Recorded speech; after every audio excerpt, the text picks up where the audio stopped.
The book of Acts and the book of Galatians, these two Christian books, one written by Paul himself and the other written by someone writing about the story of Paul.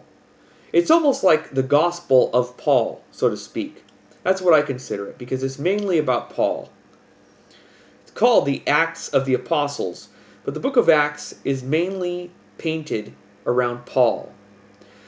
Now, I believe that the historical evidence matched with Paul's own writings can give a clear, truthful source to the real fact that there was an infighting between two groups, the actual movement of Yeshua and his followers in Jerusalem, and Paul, or Shaul, and his Gentile movement of non-Jews. Now, most Christians, if you took the pulse of many Christians or Messianics or any other groups that follow the New Testament, they will say it was seamless. It was Yeshua and his movement, and then Paul took the reins afterward. Everything was smooth. They believed the book of Acts, that Paul was grouped in with the group in Jerusalem. And if you read the book of Acts, it was seamless. Paul had his vision. He joined the followers in Jerusalem.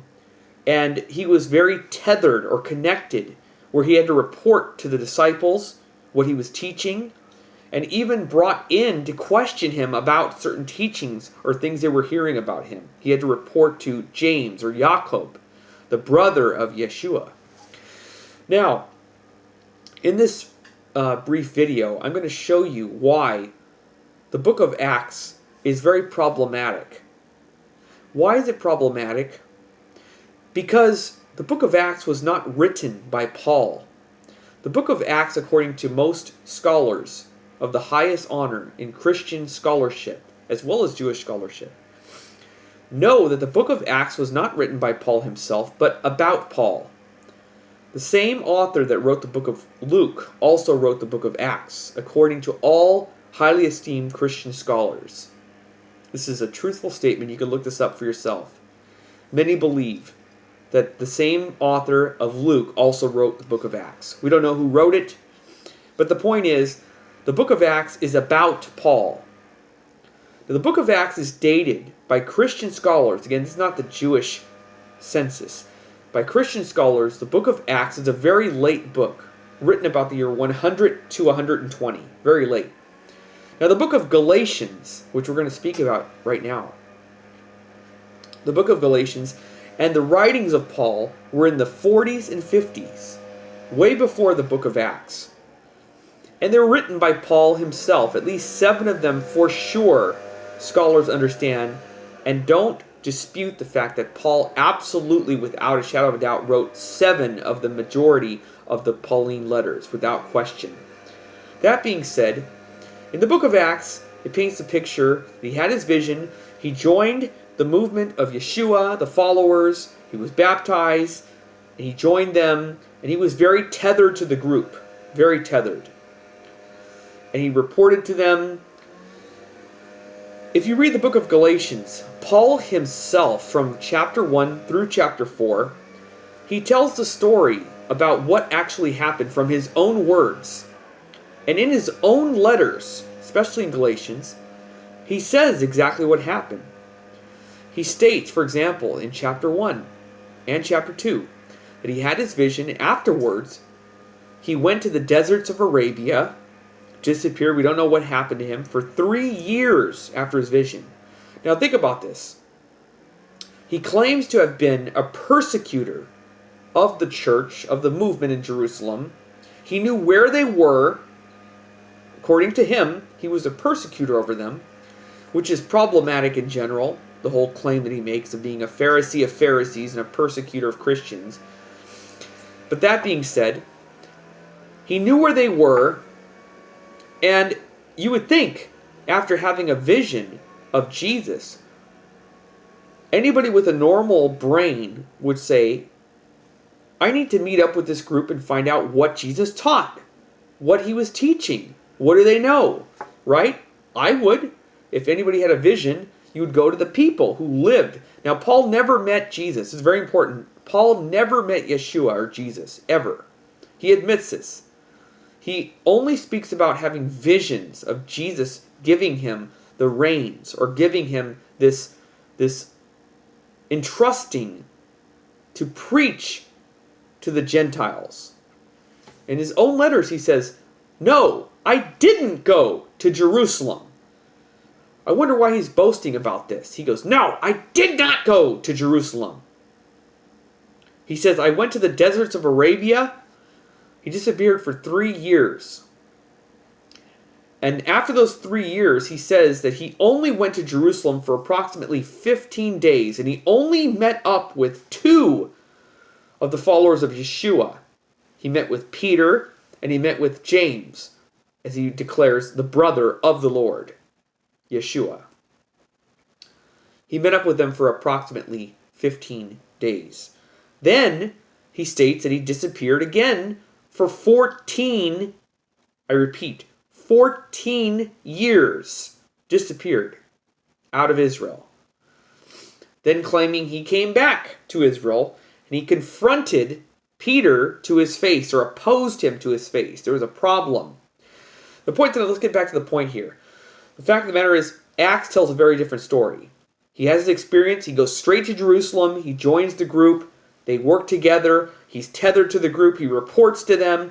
Paul never, in any of his letters, ever declares that he had to report to the followers of Yeshua, that they questioned his teachings, where he was tethered with them and they were buddies. Acts was written to paint a bridge to fill the gap, the real gap, that there were 2 movements. There was Paul's Gentile movement, and there was Yeshua's legitimate movement, Yeshua's actual followers. And there was a battle between the 2. Very, very clear. And we're going to see from Paul's own words, as well as documented sources, that this was the case. So if you take the pulse of every Christian and Messianic who believes in the entire New Testament, this is what they would believe and know in their hearts, that it was seamless. Jesus to Paul till today.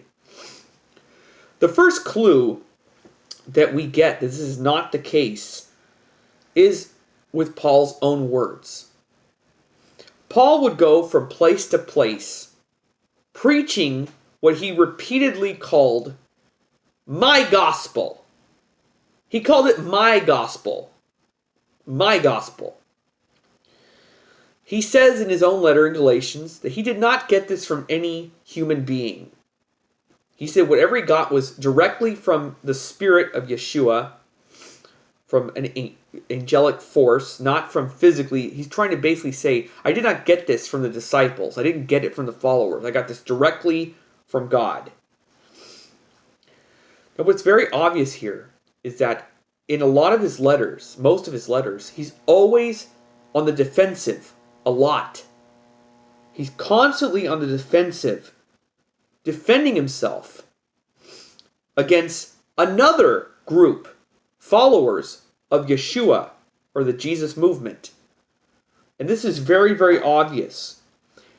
In almost every letter, especially Galatians, 2 Corinthians, chapter 11 and 12, you can look at it for yourself, both full chapters of 11 and 12.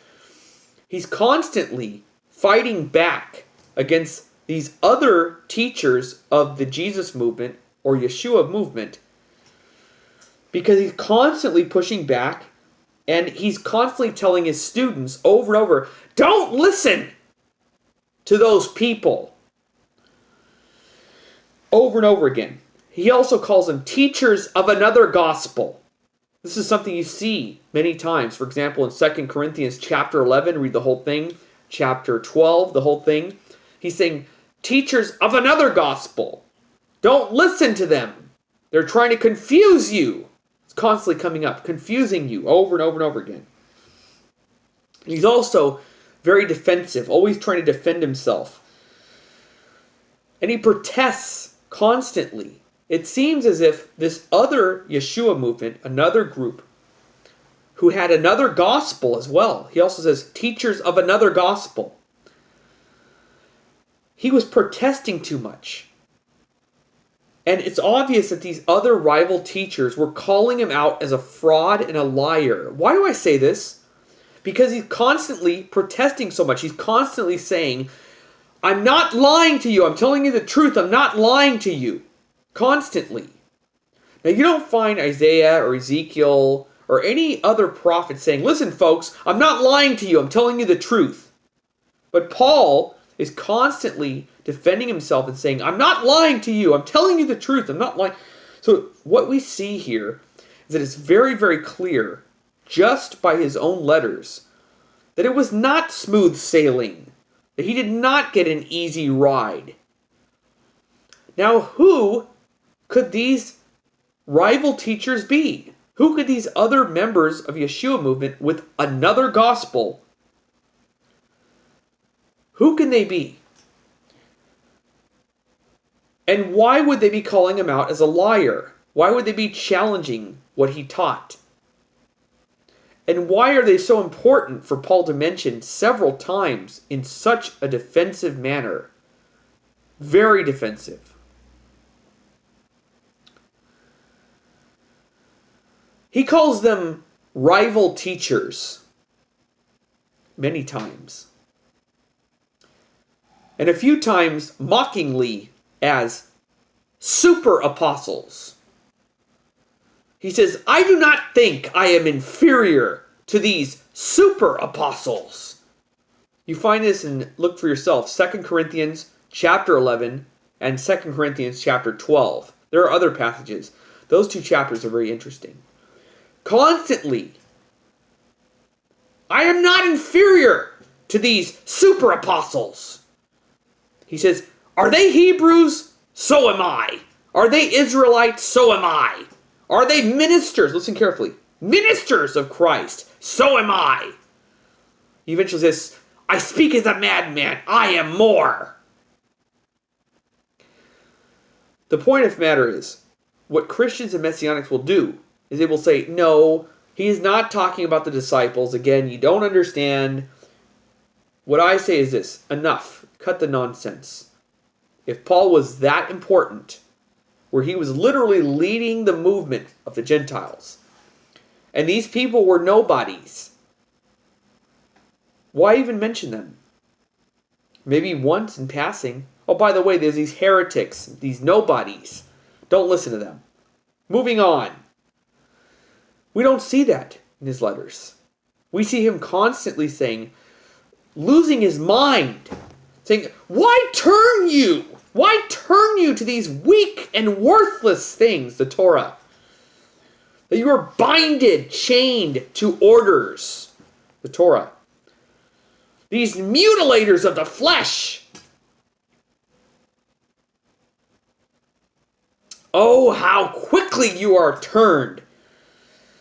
Well, Satan himself disguises himself as an angel of light. So too, they are trying to trap you. Make you fall, just like the serpent into Eve. He says that about these rival teachers as well. Over and over again. Mocking them. Pushing back. I am more. I have more room to boast. I have suffered more. I've taken beatings. I've been in jail. I've been shipwrecked from one place to the other. All this stuff, constantly. Paul is a very, very unlikable character. Who were these rival teachers? Who were calling him a liar and a fraud? Is there any connection in historical sources? Now, many of you watching will say, he doesn't know what he's talking about. It's not the disciples. The problem is that we have historical sources in the ancient world of movements. For example, one movement in particular that were called the Nazarenes. Later on, they were dubbed the Ebionites. Now, this has a lot of controversy behind it, only among Messianics and Christians, and offshoots and off-branches who don't want to acknowledge that the Ebionites, who were labeled Ebionites by the church itself, was really the real movement behind Yeshua. Of course, their name changed to Ebionites. That wasn't the original name. It was the Nazarenes. What did they believe? If you look into their beliefs, it's very hard to find the actual factual truth. The fact of the matter is, they did not believe Yeshua was the Messiah. They did not believe he was divine. They did not believe in the virgin birth at all.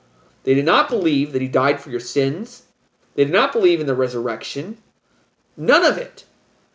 But most importantly, back to the point of this video, they despised Paul. They hated Paul. And they specifically, just like I mentioned earlier, in their own writings and in their own testimonies, and even according to the Catholic Church Fathers from the 1st to the 4th century, in their own words, they say, according to them, as well as their own writings, that they disliked Paul. They called Paul a heretic, a liar, and a traitor to the Torah itself.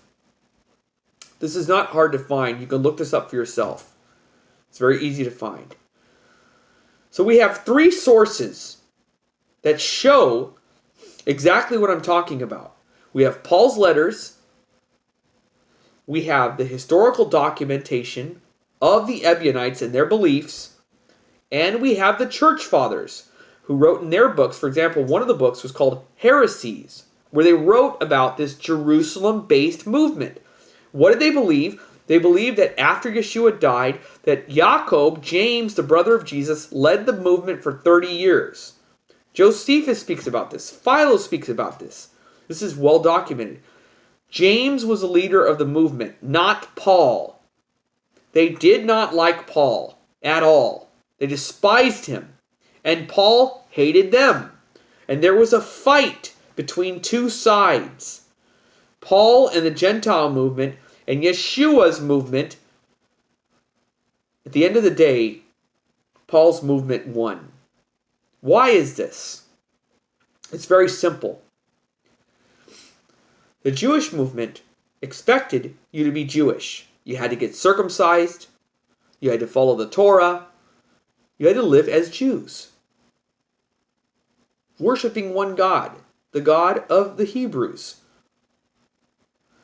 Paul, on the other hand, saw that this would have been a big problem in his movement if the first thing you had to do to join his movement was to get, well, you have to get circumcised. That wasn't a great attraction in the ancient world.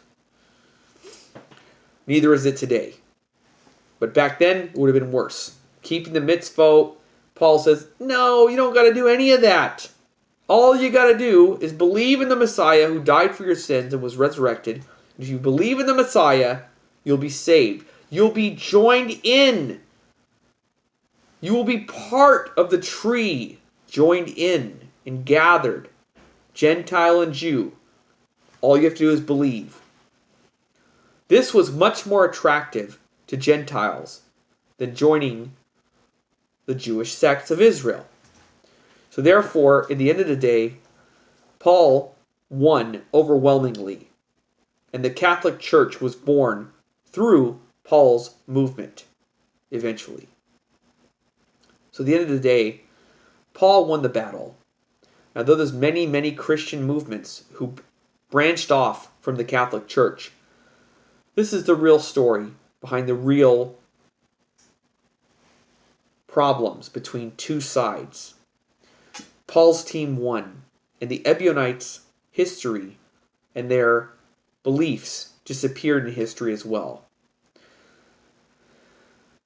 Many Christians and Messianics branched off from the Catholic Church, but they're really Pauline movements embellished with Jewish tendencies and Jewish symbols, especially the Messianic movements. Very Pauline without even knowing. So I hope this video was encouraging and helpful. Look into this yourself. It's very good to get educated on these things. And shalom to you all.